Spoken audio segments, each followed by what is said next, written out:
Alright guys, so Kalen's still not here. We're supposed to be doing 94 tonight. Let me get him on the phone right now and we'll see where he's at. 1 second.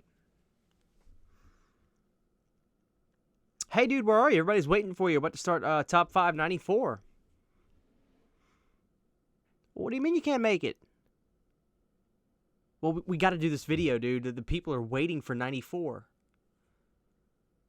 Well, who else is going to do this with me? You're my partner in crime with these top 5s. No, I'm not calling him. No way. No way I'm not calling him.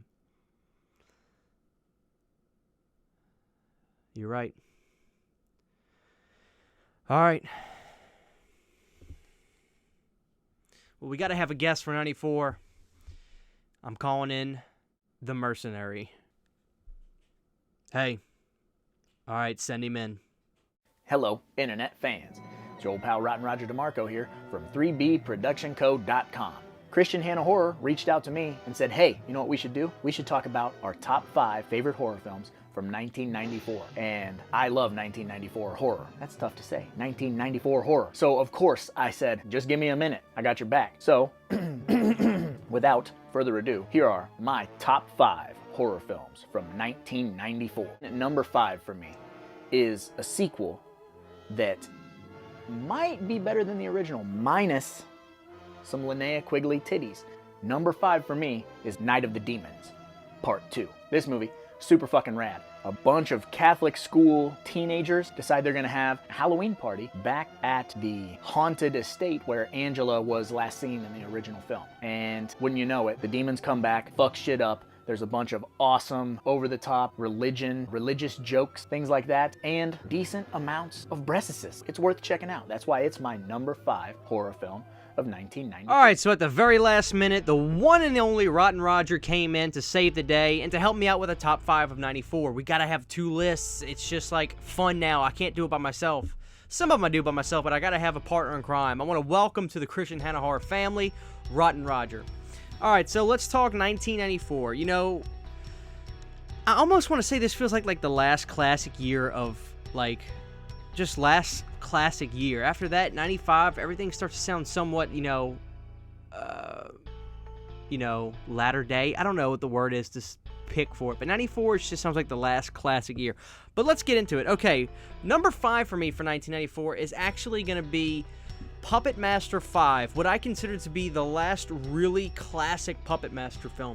I'm not saying it's the last good one, but when I think about my childhood, when I think about, the Puppets movies that scared me, when I think about the saga of Puppet Master, 5 is kind of like, the last stop for me as far as how when I binge the movies where I go to.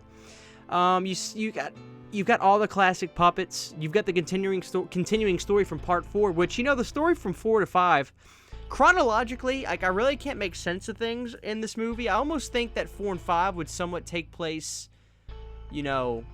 before Part 2 when I try to make sense of everything. But it is what it is. Puppet Master 5, I'm going to keep it short. I'm going to keep it simple. If you ever binge these movies and you stop at 3 or just do the first 2, give up to Part 5 a shot. Part 5 is still a really good Puppet Master movie, period. You're still in, the really big heyday of Full Moon. And they got it right. I think I like Part 5 a little bit better than Part 4. My number 4 horror film from 1994 is also another sequel. Go figure. The year of the sequels, right? Phantasm 3, The Lord of the Dead. It's exactly what you think it is. Tall Man is back, Reggie is back, and they're duking it out. You get more sphere action. You get more Tall Man saying awesome things. Boy! Very awesome, over-the-top gore. You actually get a little kid as the lead in this film. So it's wild, and I fucking love that gag with the frisbee with the razor blades. It's popcorn as fuck. It is essential popcorn viewing. So that's why it's my number 4 horror film. Coming in at number 4 for me, we're gonna get a little cheesy, maybe. We're gonna come in with Leprechaun 2. There's a lot of things I love about Leprechaun 2, and really only one thing I dislike about Leprechaun 2, and that is that main girl in the movie, the blonde-headed girl. She definitely deserves, what are they called, Razzie Awards, or for worst performance or whatever. She was such a bad actor. But other than that, the main guy, Morty, obviously Warwick Davis is at his, top performance in this one. Part 2 has some awesome scenes in it, and despite the fact that the girl really couldn't act her way out of a paper bag, no disrespect if for some reason this woman ever sees this video. You were very pretty. No disrespect, but other than that, I love Leprechaun 2, and I know my wife is a big Twin Peaks fan, so seeing the girl who wants to do the haunted ride tours with the Ice Cream Man guy, it's cool seeing, a little bit of Twin Peaks in with this movie. And I saw the documentary of Part 2 with the director on the Blu-ray, and the director seemed like a really cool, laid-back guy. The last person you would expect to direct a Leprechaun movie. So I got to give it up to Leprechaun 2 in 1994. If you want to have a beer with your buddies, a big old thing of popcorn, laugh, and joke around, Leprechaun 2 is your movie. We are on Sequelville here in 1994. My number 3 film from 1994. We're taking a departure from popcorn and we're getting into the nitty-gritty, serious business of 1994. And you can't have a list about 1994 horror films without talking about the man, the myth, the legend, Freddy Krueger, getting resurrected one more time. Wes Craven's New Nightmare. I might be in the minority with this film because it's my second favorite nightmare film. I love the look of Krueger in this film. I love the atmosphere in this movie. I love the mother protecting the little kid. I love the kid having a stuffed animal as a protector. There's so many things about this movie, and I could go on and on about this movie. I will eventually do a full-length review on Wes Craven's New Nightmare. But guys, Freddy is back. It was so ahead of its time. Wes Craven knew that he could do this very self-referential, serious, but with just an undertone of comedy. This one doesn't go full-blown Looney Tunes cartoon like Freddy's Dead. Freddy is scary again. Heather Langenkamp rules in this movie. Miko Hughes steals the show. It's an incredible film, and that's why I had to include it in my list. I think you're crazy if you make a list about 1994 and don't include Wes Craven's New Nightmare. Coming in at number 3 for me, this is kind of weird. I'm almost matching the numbers with numbers, is Phantasm 3. I really dig Phantasm 3. It definitely was a movie that had to grow on me a little bit, but I was really glad to see is it A. Michael Baldwin or Michael A. Baldwin? I think it's A. Michael Baldwin. Anyway, it was great to see him return back to the movie because obviously in Part 2 he wasn't there. But shout out to Part 2. I forgot to mention that in 1988, and honestly, it really just slipped my mind. Phantasm 2 is my favorite in the entire franchise.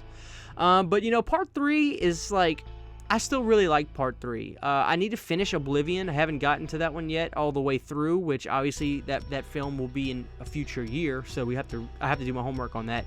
But I like 3 a lot. It's kind of a darker film. It's kind of a I don't know. I like the tone of it. I like the setting of it. I like the feel of Phantasm 3.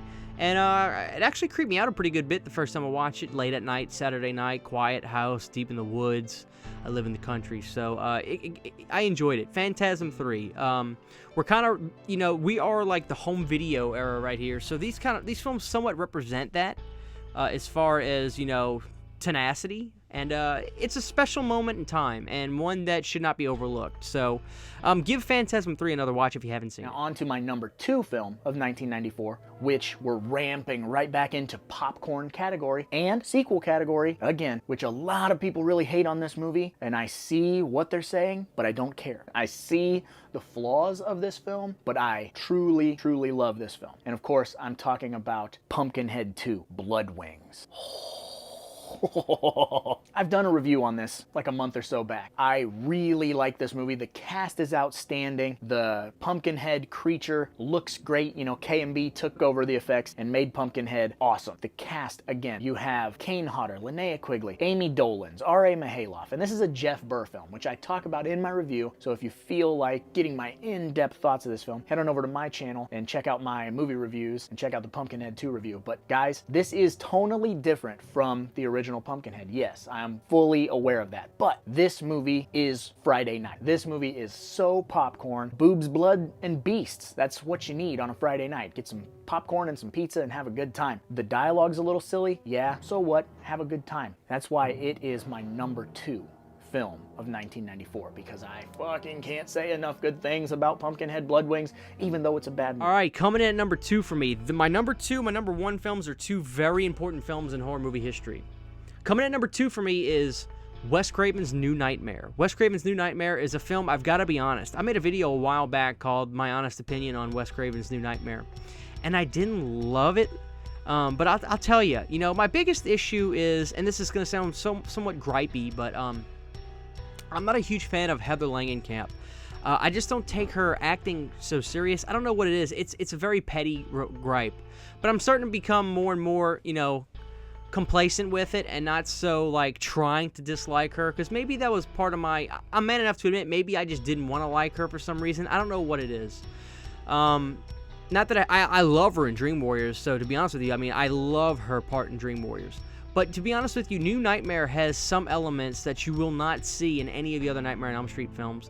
And while it still feels so much like a Nightmare on Elm Street, film because it's part of that franchise, it kind of has like just a certain vibe. One thing I'll say about the Nightmare on Elm Street franchise, you can get a certain singular vibe that's different in each and every movie. When I want to feel kind of just like the oddball, I want to feel like I'm the different person, I'll watch part 2. When I want to just watch the heavy metal rock and roll Nightmare, I'll watch part 3. When I want to see the MTV quick cut Nightmare, I'll watch part 4. When I want to see the more, not so much mature, but you get what I'm saying, part 5 kind of has that feel. Every entry in this series has a certain vibe that if you're feeling a certain way, you can pick one of those movies and match it. And New Nightmare's starting to get to me. I'm starting to get, when I start listening to Alice in Chains, and I start listening to bands like that, some Pearl Jam, I want to go watch New Nightmare. That may sound weird, but I'm just trying to be real with y'all.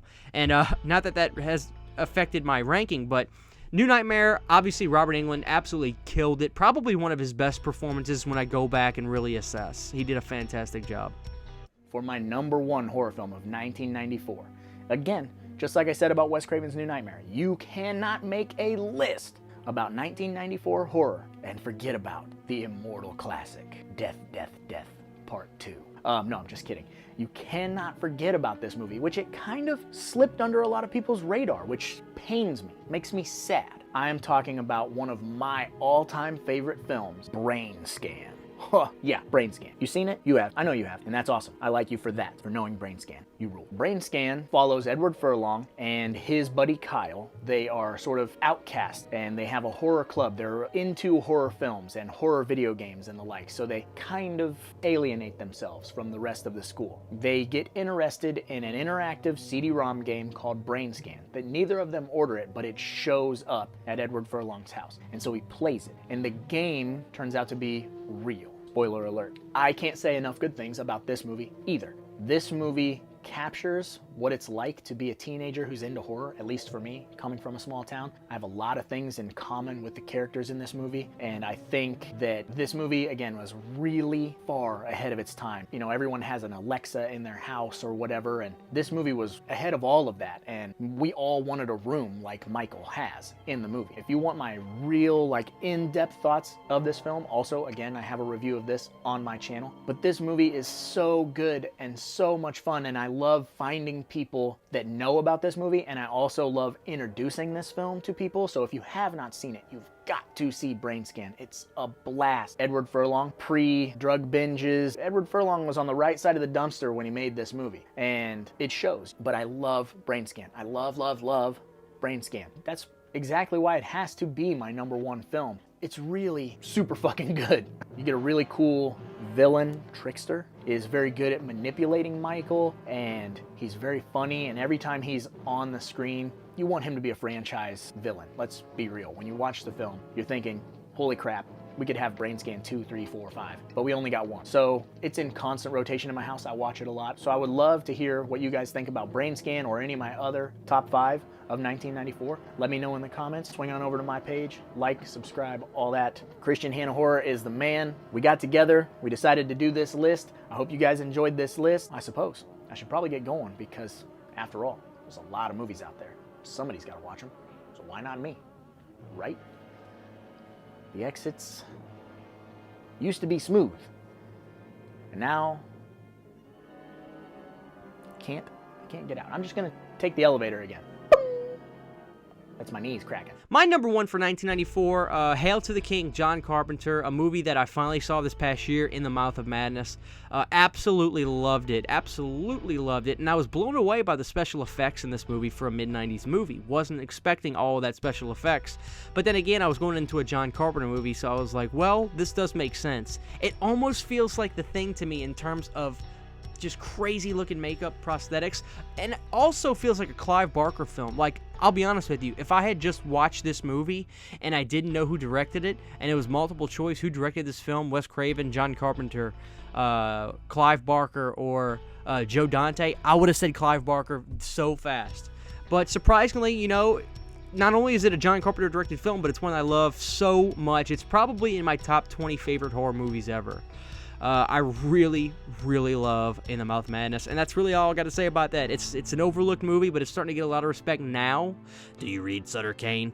But yeah, check out In the Mouth of Madness if you have not. Thank you, Rotten Roger, for being a part of the show. If you guys like Rotten Roger, give this video a thumbs up and tell him you want him back. Until next time, what is the next year? 1995. I see that VHS tape above my TV. You might see that movie in the list, but we'll talk about it. Until next time, this is Christian Hanna Horror. You guys take it easy. Bye.